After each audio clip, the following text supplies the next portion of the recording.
Hello student, welcome to my channel. मैं वकास चौधरी। आज हम मतलब यूनिट फर्स्ट का चैप्टर 2 पढ़ेंगे। चैप्टर 1 हमने कंप्लीट कर लिया था, द लिविंग वर्ल्ड। अब हम क्या पढ़ेंगे? Biological classification. इसका हम पार्ट 1 देखेंगे, जहाँ तक हो पाएगा वहाँ पढ़ेंगे।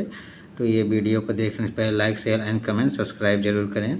तो आज हम क्या पढ़ते हैं? बायोलॉजिकल क्लासिफिकेशन की। क्लासिफिकेशन में कैसे कैसे क्या क्या कौन कौन लोग ने किया था। तो पहले हम किसके बारे में पढ़ेंगे? अरिस्टोटल। अरिस्टोटल को हम क्या कहते हैं? फादर ऑफ बायोलॉजी कहते हैं। तो अरिस्टोटल ने बायोलॉजी के फादर कहलाते हैं। ये सबसे पहले ने क्या बताए थे? साइंटिफिक क्या बताए थे? क्लासिफिकेशन के बारे में बताया था। तो अरिस्टोटल ने सबसे पहले क्या बताया कि ये साइंटिफिक क्लासिफिकेशन कैसे किया जाता था। इसने क्या किया? सिंपल मॉर्फोलॉजिकल कैरेक्टर को यूज किया। तो कैसे कैरेक्टर यूज किए कि इसको जैसे प्लांट और क्या, प्लांटी एंड एनिमलिया दोनों के बारे में ही बताए थे। तो एक प्लांट को बताया, एक एनिमलिया के बारे में बताया। तो प्लांट को उसने क्या किया? सिंपल मॉर्फोलॉजिकल कैरेक्टर उसके बाहरी जिससे देख के बताए कि कौन छोटा है, कौन मतलब हरा है और कौन पेड़ जैसा है। तो इसने प्लांट को 3 कैटेगरी में क्लासीफाई किया: ट्री, सर्ब्स एंड हर्ब, उसके बाहरी आकार के रूप से। और दूसरा एनिमल का मतलब क्लासिफिकेशन किए। तो एनिमल का कैसे क्लासिफिकेशन की? किस में रेड ब्लड पाया जाता है, किस में नहीं पाया जाता है। तो जिसमें रेड ब्लड पाया जाता है उसको क्या बोल दिए? एनीमिया बोल दिए। और जिसमें नहीं पाया जाता उसमें एनीमिया बोल दिए। तो ये हमारे किसने बताया? अरिस्टोटल ने बताया। फिर हमारे कौन है? बायोलॉजिकल जो हमारा बायोनिमल नॉमेनक्लेचर बताए थे, कैरोलस लीनियस। तो कैरोलस लीनियस ने 2 किंगडम के बारे में बताया। इन्हीं ने बायोनिमल नॉमेनक्लेचर बताया था। साइंटिफिक नेम के बारे में इन्हीं ने बताया था। तो 2 किंगडम नॉमेनक्लेचर के मतलब 2 किंगडम के बारे में कौन बताया? लीनियस ने। इसने क्या बताया? प्लांटी और एनिमलिया के बारे में बताया। तो प्लांटी के बारे में बताया कि किस में मतलब सेल वाल है और किस में सेल वाल नहीं है। तो प्लांटी में सेल वाल पाया जाता है, एनिमलियम सेल वाल नहीं बताया था। लेकिन इन्होंने ये नहीं बता पाया कि यूनिसेलुलर कौन है, मल्टीसेलुलर के बारे में नहीं बता पाए। तो अब फिर हमारा कौन सा आया? 3 किंगडम आया। 3 किंगडम में क्या होता है? अर्नेस्ट हीकल आते हैं। अर्नेस्ट हीकल ने किसके बारे में? प्रोटिस्टा को जोड़ा, जो यूनिसेलुलर होती है। तो प्रोटिस्टा होती है, यूकैरियोटिक होती है। तो ये भी इसने नहीं बताया कौन यूकैरियोटिक है, कौन प्रोकैरियोटिक है। तो जैसे ये इसमें नहीं बताया पाए। फिर हमारा आ जाता है 4 किंगडम। 4 किंगडम किसने बताया? कोपलैंड ने बताया। कोपलैंड ने फिर प्रोकैरियोट को अलग किया, जो होता है मोनेरा होती है। ठीक, मोनेरा को बताए। अब फिर हमारा आ जाता है 5 किंगडम। 5 किंगडम जो होता है आर्यच विटिकर में, उसमें फंजाई जोड़ा। तो 5 किंगडम में क्या क्या आ जाता है? तो हमारा पांचों के आ जाते हैं 5 किंगडम। मोनेरा आ गया, प्रोटिस्टा आ गया, फंजाई आ गया और प्लांटी आ गया और एनिमिलिया आ गया। तो 5 किंगडम इसने बताया। फिर हमारा एक आता है 6 किंगडम, जो कार्ल ऊज ने बताया था। इसमें 3 डोमेन पाए जाते हैं। इन्होंने क्या किया? एक बैक्टीरिया मोनेरा में होता है, यू बैक्टीरिया, आर्की बैक्टीरिया। तो इसने क्या, जो आर्की बैक्टीरिया को अलग कर दिया। ये 3 क्या होता है? 3 डोमेन में आ गए। ठीक, अब हम किसके बारे में पढ़ते हैं? 5 किंगडम क्लासिफिकेशन। 5 किंगडम क्लासिफिकेशन जो है किसके द्वारा खोजा गया? प्रपोज बाय आर्यच विटिकर 1969 में, 1969 में खोजा गया। ये 5 किंगडम नेम कौन कौन से हैं? Monera, protista, fungi, Plantae, Animalia. इसमें क्या 5 क्राइटेरिया भी हैं। तो 5 क्राइटेरिया इसके क्या हैं? सेल स्ट्रक्चर हो गया, बॉडी ऑर्गेनाइजेशन हो गया, मोड ऑफ न्यूट्रिशन हो गया, रिप्रोडक्शन हो गया एंड फाइलोजेनेटिक रिलेशनशिप हो गया।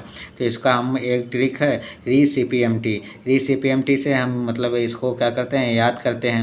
री हो गया रिप्रोडक्शन, सी से हो गया हमारा सेल स्ट्रक्चर, पी से हो गया प्रोथैलस, एम से हो गया हमारा मोड ऑफ न्यूट्रिशन जो होता है, और टी से क्या हो जाता है?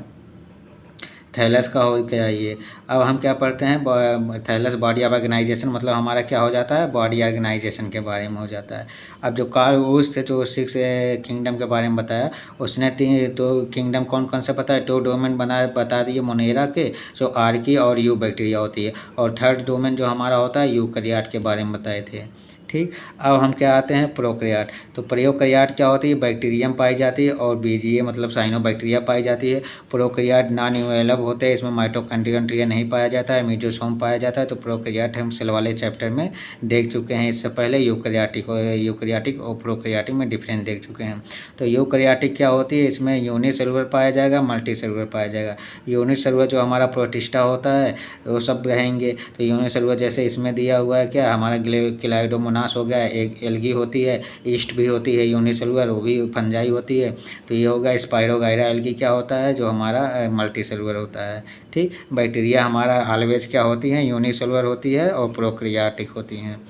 ठीक, अब हम क्या इसके पढ़ने जा रहे हैं, इसके टेबल के बारे में कि 5 किंगडम का टेबल में क्या क्या दिया और किस आधार पे बांटा गया। तो characteristic of the 5 kingdom character देखते हैं। तो इसमें पहला हम क्या देखते हैं, कैरेक्टर में सेल टाइप देखेंगे, सेल वार देखेंगे, किसके आधार पे न्यूक्लियर मेम्ब्रेन पे देखेंगे, बॉडी ऑर्गेनाइजेशन पे देखेंगे और उसके मोड ऑफ न्यूट्रिशन पे देखेंगे। तो हमारा सेल टाइप हमारा पहला क्या, जैसे मोनेरा के बारे में पढ़ते हैं। मोनेरा हमारा क्या होता है, प्रोकैरियोटिक होता है और यूनिसेलुलर होती है। इसमें जो होती है मोस्ट डिवीजन बाय किससे होता है, डाइवर्स, मतलब इसमें बहुत से प्रकार के न्यूट्रिशन पाया जाता है। ये हमारा न्यूट्रिशन जो होता है ऑटोट्रॉफिक हुआ, कीमोसिंथेसिस होता है, photosynthesis, heterotrophic, saprotrophic, parasite, all type के न्यूट्रिशन इसमें पाए जाते हैं, इसलिए मोस्ट डाइवर्स न्यूट्रिशन होता है। इसमें क्या होती है, नॉन सेलुलोसिक होती है। इसमें क्या पाया जाता है, इस पर कवर पाई जाती है जैसे पॉलीसेकेराइड के या अमीनो एसिड की बनी होती हैं। इसमें क्या होता है, न्यूक्लियर मेम्ब्रेन नहीं पाया जाता है, इसलिए प्रोकैरियोट होता है, ये एब्सेंट होता है। और बॉडी ऑर्गेनाइजेशन सेलुलर लेवल पे होती है। मोड ऑफ न्यूट्रिशन जैसा कि हम जानते हैं ऑटोट्रॉफिक अपना भोजन स्वयं बना सकते हैं, कीमोकेमिकल के द्वारा बना सकते हैं, प्लांट के द्वारा बना सकते हैं, हेटेरोट्रॉफिक होते हैं, दूसरे पर निर्भर होते हैं, सेप्रो सड़े गले स्तर पाए सकते हैं और दूसरे पे क्या करते हैं, ये पैरासिटिक मतलब दूसरे पे भी जाके पैरासाइट बना लेते हैं। अब हमारा क्या है, प्रोटिस्टा तो है यूकैरियोटिक, लेकिन ये क्या होती है, सेलुलर लेवल होता है लेकिन यूनिसेलुलर होता है। प्रोटिस्टा जो होती है सेल वॉल पाया जाता है, कुछ में पाया जाता है, न्यूक्लियर मेम्ब्रेन प्रेजेंट होता है, बॉडी ऑर्गेनाइजेशन सेलुलर होता है क्योंकि ये यूनिसेलुलर होती है। और मोड ऑफ न्यूट्रिशन इसका ऑटोट्रॉफिक रहेगा तो फोटोसिंथेसिस रहेगा, और हेटेरोट्रॉफिक दोनों भी होते हैं। अब हम किसके बारे में पढ़ते हैं, फंजाई हमारा यूकैरियोटिक होता है, प्रेजेंट होता है, मतलब इसमें सेल वॉल पाया जाता है, किसकी बनी होती है, काइटिन की बनी होती है। न्यूक्लियर मेम्ब्रेन भी पाए जाते हैं। ये मल्टीसेलुलर और यूनिसेलुलर दोनों होते हैं। मल्टीसेलुलर हमारा पेनिसिलियम हो जाता है, यूनिसेलुलर जो हमारा हो जाता है ईस्ट हो जाती है। लूज सेलुलर लेवल पे या कुछ टिश्यू लेवल पे पाए जाते हैं। हमारा हेटेरोट्रॉफिक पे होते हैं, ये हमेशा सड़े गले चीज़ को खाते हैं, इसलिए वो सेप्रोफाइटिक होती है और क्या होती है, पैरासिटिक होती है। अब हम किसके बारे में पढ़ेंगे, प्लांट के बारे में, जिसे हम प्लांटी कहेंगे। प्लांटी हमारी जो होती है यूकैरियोटिक होती है, इसमें पर सेल पाया जाता है, सेल वॉल पाई जाती है जो सेलुलोज की बनी होती है। न्यूक्लियर मेम्ब्रेन भी पाया जाता है, टिश्यू भी पाई जाती है और ऑर्गन सिस्टम भी पाया जाता है, ऑर्गन भी पाए जाते हैं। ऑटोट्रॉफिक होते हैं ज़्यादा करके, कुछ ऐसे हैं जो ऑटोट्रॉफिक नहीं होते हैं जिसको हम इंसेक्टियोरस कहते हैं। तो इंसेक्टियोरस क्या करती है, इंसेक्ट को खा लेती है, जैसे पिक्चर प्लांट हो गया, ब्लेडर वर्ड हो गया, वेनस प्लांट टाइप होगा। और हमारा कुछ ऐसे प्लांट है जो पैरासाइट भी होते हैं जिसे हम कस्कुटा या अमरबेल कहते हैं। तो ये हमारा हो गया प्लांट के बारे में। अब हम किसके बारे में पढ़ते हैं, लास्ट हमारा क्या है, एनिमिलिया। एनिमिलिया हमारी क्या होती है, यूकैरियोटिक होती है। ये एब्सेंट हो, इसमें सेल वॉल नहीं पाया जाता है, ये इंपॉर्टेंट है। इसमें प्रेजेंट होता है क्या, न्यूक्लियर मेम्ब्रेन, टिश्यू लेवल पे पाया जाता है, सेलुलर टिश्यू, ऑर्गन सिस्टम सब पाया जाता है। हेटेरोट्रॉफिक होती हैं, ये होलोजोइक होती हैं, सेप्रोफाइटिक होती हैं, ये पूरा भोजन को होलोजोइक मतलब निगल लेती हैं। अब हमारा क्या आ गया, क्लाइडोमोनास जो हमारी होती है, इसको हम डस्टबिन ऑफ एल्गी कहा जाता है। और कोरेला ये किसके द्वारा प्लेस किया गया, ये पहले हमारे एल्गी द्वारा, एल्गी जो थे पहले इसको प्लांट में रखा गया था, फिर उसके बाद एल्गी कहा गया, तो ये हमारे प्लांट में आ गया। एल्गी जो हो गई हमारी प्लांट में आ गई, क्योंकि इसमें क्या पाया जाता है, सेल वॉल पाया जाता है। अब हमारा क्या आ गया, पैरामीशियम और अमीबा। पैरामीशियम किसको पैलेस किया गया, पहले एनिमल से, मतलब इसको एनिमल में पैलेस किया गया क्योंकि इसमें सेल वॉल नहीं पाया जाता है।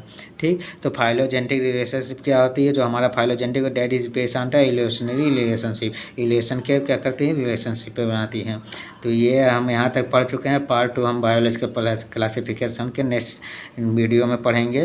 तो ये हमारा क्या है, यूट्यूब चैनल है, टेलीग्राम चैनल है, जो व्हाट्सअप ग्रुप है, ये सब इंस्टा है, तो इस पर जाकर लाइक शेयर हम फॉलो करें या मतलब क्या कहते हैं, इससे जोड़ें और आगे वीडियो के लिए लाइक शेयर और सब्सक्राइब करें। Thank you very much.